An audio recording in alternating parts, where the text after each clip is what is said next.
Sir, ನಮ್ ಜೊತೆಯಲ್ಲಿ GS ಪಾಟೀಲ್ರು join ಆಗಿದ್ದಾರೆ. DK ಶಿವಕುಮಾರ್ ಅವರನ್ನ ಇವತ್ತು ಮನೆಗೆ ಹೋಗಿ ಭೇಟಿಯಾಗಿ ಬಂದಿದ್ದಾರೆ. ಹಾಗೆ ಸೀಮಾ ಕೌಸರ್ ಅವರು ಕೂಡ ಜಾಯ್ನ್ ಆಗಿದ್ದಾರೆ. ನಮಸ್ಕಾರ, ಇಬ್ಬರಿಗೂ ಕಾರ್ಯಕ್ರಮಕ್ಕೆ ಸ್ವಾಗತ. ನಾನು ಪಾಟೀಲ್ ಸರ್ ನಿಮ್ಮನ್ನೇ ಪ್ರಶ್ನೆ ಮಾಡ್ತೀನಿ. ನೋಡಿ, ಬಾಲಕೃಷ್ಣ ಅವರಂತೂ ಓಪನ್ ಆಗಿ ಹೇಳ್ಬಿಟ್ರಪ್ಪ, ಸಿದ್ದರಾಮಯ್ಯನವರು ಶಾಸಕರನ್ನ ನಂಬ್ಕೊಂಡಿದ್ದಾರೆ, ಆದ್ರೆ DK ಶಿವಕುಮಾರ್ ಅವರು ನಂಬ್ಕೊಂಡಿರೋದು ಹೈಕಮಾಂಡ್ ಅನ್ನ ಅಂತ ಹೇಳೋ ಮೂಲಕ ಇದೀಗ ಚೆಂಡಿರೋದು ಹೈಕಮಾಂಡ್ ನ ಅಂಗಳದಲ್ಲಿ. ಹೈಕಮಾಂಡ್ ಈಗ DK ಶಿವಕುಮಾರ್ ಅವರನ್ನ CM ಮಾಡಲೇಬೇಕು ಅಂತ ಹೇಳಿ ಡೈರೆಕ್ಟ್ ಆಗಿ ಹೇಳ್ಬಿಟ್ಟಿದ್ದಾರೆ. ಅದಕ್ಕೆ ಇವತ್ತು ಹೈಕಮಾಂಡ್ ಅಂತಂದ್ರೆ ನಮ್ ಕಾಂಗ್ರೆಸ್ ಪಕ್ಷದಲ್ಲಿ ಯಾವಾಗ್ಲೂ we follow the high command only. ನಾವು ಬೇರೆ ಬೇರೆ ರೀತಿಯಿಂದ ಗ್ರೂಪಿಸಮ್, ಅವ್ರ ಬೆಂಬಲ ಇವ್ರ ಬೆಂಬಲ ಅನ್ನೋ ರೀತಿಯಿಂದ ನಾವು ಇಲ್ಲಿವರೆಗೆ ನಡ್ಕೊಂಡು ಬಂದಿಲ್ಲ.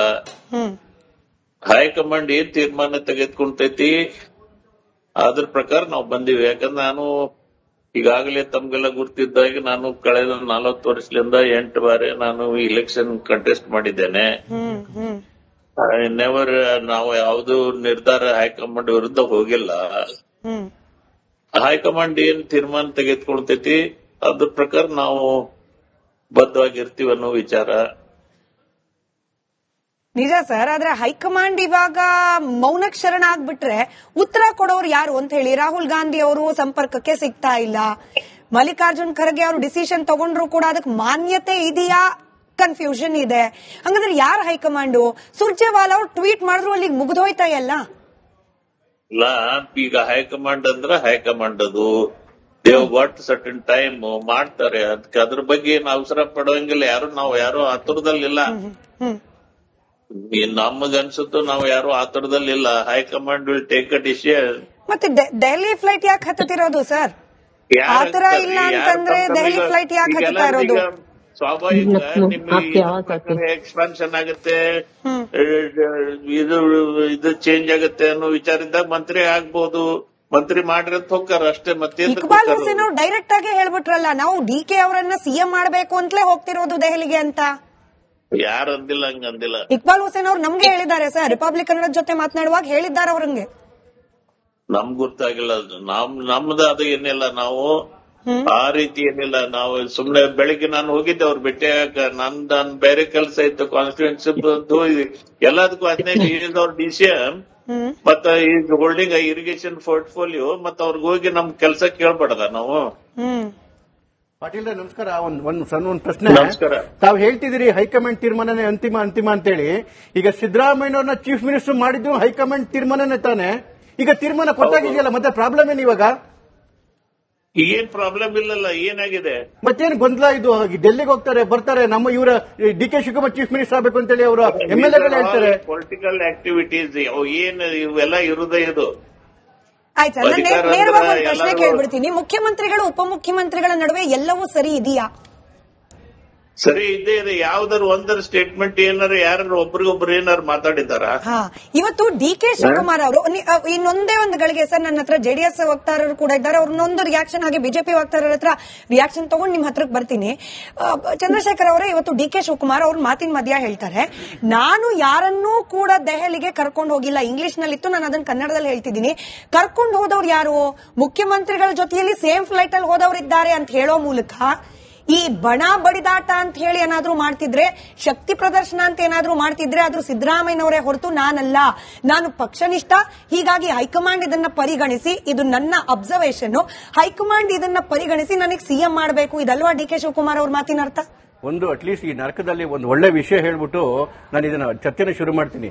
ಎಲ್ಲಾ ಸಂಘಟಿತ ಕಾರ್ಮಿಕ ಬಂಧುಗಳಿಗೆ, ಅಸಂಘಟಿತ ಕಾರ್ಮಿಕ ಬಂಧುಗಳಿಗೆ, ಗಿಗ್ ವರ್ಕರ್ಸ್ಗೆ ಮತ್ತೆ ಏನು ಕೂಲಿ ಕಾರ್ಮಿಕರುಗಳಿಗೆ ಇವತ್ತು ಕೇಂದ್ರ ಸರ್ಕಾರ 4 ಕಾರ್ಮಿಕ ಕೋಡ್ಗಳನ್ನ ರಿಲೀಸ್ ಮಾಡಿದೆ. ಇನ್ಮೇಲೆ ಕಾರ್ಮಿಕರ ಬಾಳು ಹಸನಾಗಿರುತ್ತೆ. ಹಾಗಾಗಿ ಅದಕ್ಕೆ ಮೋದಿ ಸರ್ಕಾರಕ್ಕೆ ಅಭಿನಂದನೆಗಳು.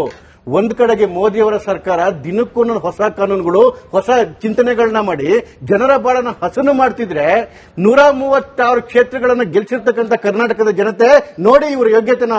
ಚೀಫ್ ಮಿನಿಸ್ಟರ್ ಮತ್ತೆ ಡೆಪ್ಯೂಟಿ ಚೀಫ್ ಮಿನಿಸ್ಟರ್ ದಿನ ಸಿಂಹಾಸನಕ್ಕೆ ಬಡದಾಡಿ ಸಾಯ್ತಾವ್ರೆ. ಕರ್ನಾಟಕ ರಾಜ್ಯ ಫೇಮಸ್ ಆಗಿರೋದು ಕೊಲೆ, ಸುಲಿಗೆ, ಅತ್ಯಾಚಾರ, ದರೋಡೆ. ಅಲ್ಲಿ ಮೆಕ್ಕೆಜೋಳಕ್ಕೆ ಇದನ್ನ 2,400 ರೂಪಾಯಿ ಬೆಂಬಲ ಬೆಲೆ ಅನೌನ್ಸ್ ಮಾಡಿ ಕೇಂದ್ರ ಸರ್ಕಾರ ವಾರ ಆಗ್ತಾ ಬಂತು, ಇಲ್ಲಿವರೆಗೂ ಖರೀದಿ ಕೇಂದ್ರ ಓಪನ್ ಮಾಡಿಲ್ಲ. ಈರುಳ್ಳಿ ಬೆಳೆಗಾರರ ಬಾಳ ಆಗ್ಲೇ ಸಮಾಧಿ ಆಗೋಯ್ತು ಅವ್ರ ಭವಿಷ್ಯ. ಈರುಳ್ಳಿ ಬೆಳೆಗಾರರದ್ದು, ಕಬ್ಬು ಬೆಳೆಗಾರರು ಇವತ್ತು ಬೀದಿಗೆ ಬಂದು ಬೆಂಕಿ ಹಚ್ಕೊಂಡು ಕೂತಿದ್ದಾರೆ. ಇದ್ಯಾವುದಕ್ಕೂ ಈ ಸರ್ಕಾರಕ್ಕೆ ಆ ಕಡೆಗೆ ಗಮನ ಇಲ್ಲ. ಇವ್ರಿಗೆ ಗಮನ ಇರೋದು ಕುರ್ಚಿ ಕುರ್ಚಿ ಕುರ್ಚಿ ಕುರ್ಚಿ ಅಂತೇಳಿ. ನೋಡಿ ಸ್ಮಿತಾ ಅವರೇ, ಕಾಶ್ಮೀರದಿಂದ ತಮಿಳುನಾಡುವರೆಗೆ, ಗುಜರಾತ್ ಇಂದ ಮೇಘಾಲಯವರೆಗೆ ಸುಮಾರು 31 ರಾಜ್ಯಗಳಿದೆ. ಕೇವಲ ಕರ್ನಾಟಕ ಬಿಟ್ಟು ಇನ್ಯಾವುದಾದ್ರೂ ರಾಜ್ಯದಲ್ಲಿ ಈ ರೀತಿ ಹೊಡೆದಾಟ ನಡೀತಾ ಇದೆಯಾ? ಮಾಡೋದ್ರಲ್ಲಿ ಎಕ್ಸ್ಪರ್ಟ್ ಯಾವ್ದಾದ್ರು ಹೊಡೆದಾಟ ನಡೀತಾ ಇದೆಯಾ? ಎಲ್ಲೋ ನಡೀತಿಲ್ಲ ರೀ. ಈವನ್ ವಿರೋಧ ಪಕ್ಷಗಳು ಇರ್ತಕ್ಕಂಥ ರಾಜ್ಯದಲ್ಲೂ ಕೂಡ ಇವತ್ತು ಅಲ್ಪ ಸ್ವಲ್ಪ ಡೆವಲಪ್ಮೆಂಟ್ ನಡೀತಿದೆ.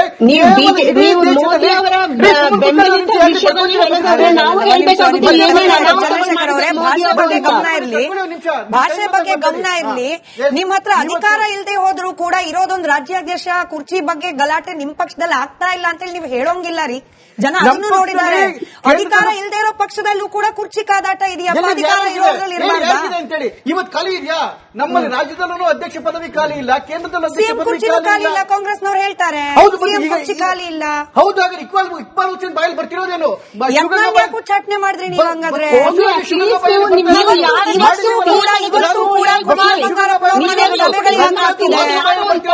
ನೋಡಿ, ನೀವು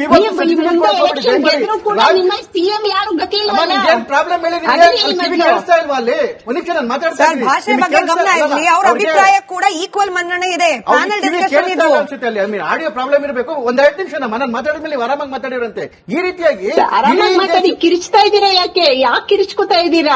ಎಲ್ಲರೂ ಮಾತಾಡೋದಕ್ಕೆ ಇಲ್ಲಿರೋದು. ಅದನ್ನ ಆರಾಮಾಗಿ ಹೇಳ್ಬೋದು ನಿಮ್ಮ ಪಾಯಿಂಟ್ ಅನ್ನ. ಆಯ್ತು ಸೀಮಾ ಅವರೇ, ವಿಷಯ ಮಾತಾಡೋಣ. ಇಲ್ಲಿ ಅಲ್ಲ, ಡಾಗ್ ಅಂಡ್ ಕ್ಯಾಟ್ ವಾರ್ ಬೇಡ, ವಿಷಯ ಮಾತಾಡೋಣ. ಸೀಮಾ ಅವರೇ 30 ಸೆಕೆಂಡ್. ಚಂದ್ರಶೇಖರ್ ಅವ್ರ ಮುಸ್ಲಿಂ ಅಲ್ಲಿ ಮಾತಾಡಿದ್ದಾರೆ. ಇವತ್ತು ಇಡೀ ದೇಶದೊಳಗಡೆ ಕೇಂದ್ರ ಸರ್ಕಾರದಲ್ಲೂ ಪ್ರಾಬ್ಲಮ್ ಇಲ್ಲ, 31 ರಾಜ್ಯ ಸರ್ಕಾರಗಳಲ್ಲಿ 30 ಸರ್ಕಾರದಲ್ಲೂ ಪ್ರಾಬ್ಲಮ್ ಇಲ್ಲ. ಇವತ್ತು ಕರ್ನಾಟಕದಲ್ಲಿ ಮಾತಾಡಿ ಕುರ್ಚಿ ಅಂತ ಹೊಡೆದಾಡ್ಕೊಂಡು ಸಾಯ್ತಾ ಇದ್ದಾರೆ ಅಂತ ಕಾರಣ ಎಲ್ಲಿಂದ ಶುರುವಾಯ್ತಿದ್ದು ಅಂತ ಹೇಳಿದ್ರೆ, ಇದಕ್ಕೆಲ್ಲ ಮೂಲ ಕಾರಣವೇ ಹೈಕಮಾಂಡ್. 136 ಕ್ಷೇತ್ರಗಳ ಜನಗಳನ್ನ ಗೆಲ್ಲಿಸಿದಾಗ ನೀವು ಅವರಿಬ್ಬರನ್ನು ಕೂರ್ಸ್ಕೊಂಡಿದ್ರಲ್ಲ, ಯಾವ್ದಾದ್ರು ಒಂದು ಡಿಸಿಷನ್ ಅವತ್ತು ಕೊಟ್ಟಿದ್ದೆ ಈ ಪ್ರಾಬ್ಲಮ್ ಬರ್ತಾ ಇತ್ತಾ? ನೀವು ಅವತ್ತೇ ಪುಲ್ಲೇಟ್ ಕಳ್ಸಿದ್ರಿ, ಇದು ಇಲ್ಲ ಅದು ಇಲ್ಲ ಅಂತ ಹೇಳಿ ಅವತ್ತಿಂದ ಶುರು ಮಾಡಿದ್ರು. ಇವ್ರು ಕೇಳಿದ್ರೆ ನಾನು 5 ವರ್ಷ ಅಂತ ಹೇಳ್ತಾರೆ, ಅವ್ರು ಕೇಳಿದ್ರೆ ಕಾನ್ಕ್ಲೇವ್ ಒಳಗೆ ಹೇಳ್ತಾರೆ ಇಲ್ಲ ಒಳಗಡೆಗೆ ಡಿಸಿಷನ್ ಆಗಿದೆ, 4 ಒಳಗಡೆ ಗೋಡೆ ಒಳಗಡೆ ಡಿಸಿಷನ್ ಆಗಿದೆ ಅಂತ ಹೇಳಿ ಯಾರನ್ನ ಒದ್ದಾಡಿ ನೀವು ರಾಜ್ಯ ಸರ್ಕಾರ ದಿವಾಳಿ ಎದ್ದೋಗ್ತಿದೆ. ರಾಜ್ಯ ಸರ್ಕಾರದ ಕಥೆ ಏನಿವತ್ತು? ಇವತ್ತು ನೋಡಿ, ಡಿ.ಕೆ. ಶಿವಕುಮಾರ್ ವಿಷಯಕ್ಕೆ ಇಟ್ಕೊಂಬನ್ನಿ. ಡಿ.ಕೆ. ಶಿವಕುಮಾರ್ಗೆ ಅಕಸ್ಮಾತ್ ಹೈಕಮಾಂಡ್ ಏನಾದ್ರು ಒಂದು ಸ್ಟ್ರಿಕ್ಟ್ ಆಗಿ ಹೇಳ್ಬಿಟ್ಟು ನೋಡಿ ಈ ತರ ವ್ಯವಸ್ಥೆ ಆಗಿದೆ, ಇವ್ರು ಇರ್ತಾರೆ ಅಂತ ಮಾತಾಡೋದಕ್ಕೆ ಹೈಕಮಾಂಡ್ ಆಗೋದೇ ಇಲ್ಲ. ಯಾಕಾಗಲ್ಲ ಅಂತ ಹೇಳಿದ್ರೆ, ಹೈಕಮಾಂಡ್ಗೆ ಬೇಕಾಗಿರ್ತಕ್ಕಂಥದ್ದು ಇಲ್ಲಿಂದ ಲೂಟಿ ಹೊಡಿತಕ್ಕಂಥ ದುಡ್ಡು. ಇವರಿಬ್ಬರ ಮಧ್ಯೆ ಕದನ ಏರ್ಪಡಿಸಬೇಕು, ಯಾವ ಕಡೆಗೆ ಜಾಸ್ತಿ ತಗಡಿ ತೂಗುತ್ತೆ ಆ ಕಡೆಗೆ ಬೆಣ್ಣೆ ಹಚ್ಕೊಂಡು ಹೋಗ್ಬೇಕು. ಇದೇ ರೀತಿ ಚಿಂತನೆಯನ್ನ ಆಗಲೇ ಶಂಕರ್ ಶೆಟ್ಟಿ ಹೇಳ್ತಾ ಇದ್ರು. ರಾಜಸ್ಥಾನದಲ್ಲಿ ಮಾಡಿದ್ದು ಇದನ್ನೇ. ಸಚಿನ್ ಪೈಲಟ್ ಮತ್ತೆ ಇವ್ರ ಮಧ್ಯೆ ಅಶೋಕ್ ಗೆಹ್ಲೋಟ್ ಮಧ್ಯೆ ಶುರುವಾಯಿತು. ಛತ್ತೀಸ್ಗಢದಲ್ಲಿ ಕೆಪಿ ಸಿಂಗ್ದೇವ್ ಮತ್ತೆ ಬಘೇಲ್ ಮಧ್ಯೆ ಶುರುವಾಯಿತು. ಮಧ್ಯಪ್ರದೇಶದಲ್ಲಿ ಜ್ಯೋತಿರಾದಿತ್ಯ ಸಿಂಧ್ಯಾ ಮತ್ತೆ ಕಮಲ್ನಾಥ್ ಮಧ್ಯೆ ಶುರುವಾಯಿತು. ಇವಾಗ